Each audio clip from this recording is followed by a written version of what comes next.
Hello viewers, welcome to my channel রান্নাবান্না ও জীবন কথা। একটানা বেশ কয়েকদিন ভীষণ গরম ছিল, আর আজকে সকাল থেকে একটানা বৃষ্টি, অনেকটা স্বস্তি লাগছে। তো এই বৃষ্টির দিনে খাওয়ার জন্য বিশেষ কিছু বানাবো না তা হয় না। তো আজ ঠিক করলাম সন্ধ্যাবেলা নরম তুলতুলে পরোটা বানাবো। চলো পরোটা বানানোর রেসিপিটা তোমাদের সঙ্গে শেয়ার করে নিই। প্রথমে একটি পাত্রে জল নেব, সামান্য লবণ অ্যাড করে দেব। তারপরে একটা মেজারমেন্ট কাপে করে যতটা আমাদের প্রয়োজন সেই মতো ময়দা নিয়ে নেব। ভালো করে ময়দাটা মেখে নেব, আর ডিম দিয়ে দেবো একটা। ডিম দিলে কি হয়, পরোটাটা অনেকটা নরম এবং তুলতুলে লাগে। এই ডিমটা দিয়ে আরো একটু ভালো করে মাখিয়ে নেব। এইভাবে ময়দা মেখে ডো তৈরি করে বেশ কিছুক্ষণ রেখে দেব। বেশ কিছুক্ষণ ময়দা মেখে রাখার পরে এবার আস্তে আস্তে আমরা এটা থেকে লেচি কেটে নেব।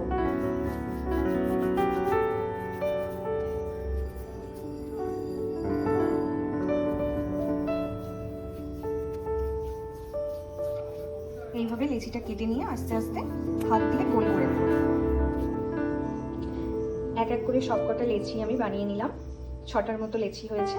তো তোমাদের যেমন পরোটা প্রয়োজন সেইভাবেই তোমরা ময়দা মাখবে এবং লেচিটা করে নেবে। তো লেচিগুলো দেখো খুবই সফট হয়েছে। এইভাবে ডিম দিয়ে এবং তেল দিয়ে ময়দা মাখলে খুবই সফট পরোটা হবে। পরোটা বেলে নেওয়ার জন্য বাটিতে অল্প করে তেল নিয়ে নেবো এবং পরোটা এক এক করে বেলে নেব। প্রথমে হাত দিয়ে আলতো করে ছেড়ে নেব। দেখো খুব ভালোভাবে পরোটা বেলা যাচ্ছে।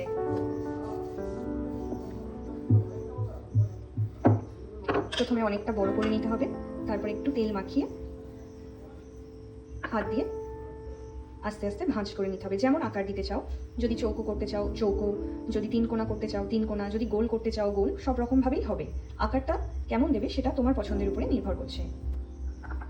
এইভাবে প্রথমে এক এক করে সবগুলো আমি ডো থেকে আকৃতিটা বানিয়ে নেব।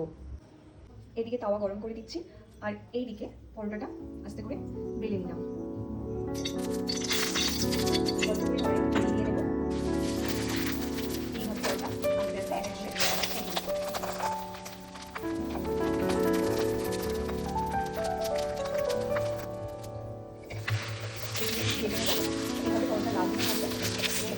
হয়ে যাবে।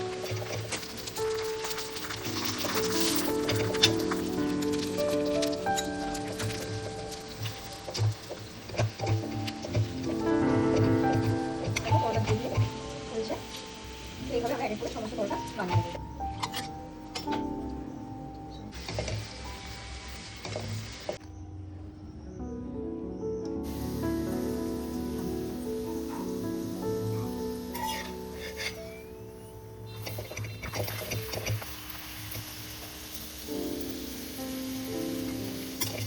এইভাবে রেডি হয়ে গেল আমাদের সকলেরই পছন্দের নরম তুলতুলে পরোটা। তো এক এক করে প্লেটে সাজিয়ে নেব এবং প্রিয় মানুষকে সার্ভ করব।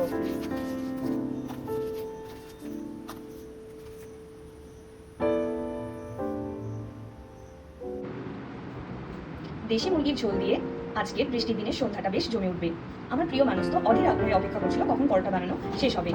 আর আমি টেবিলে পরিবেশন করে দিয়েছি গরম গরম পরোটা। পরোটাটা কতটা নরম হয়েছে।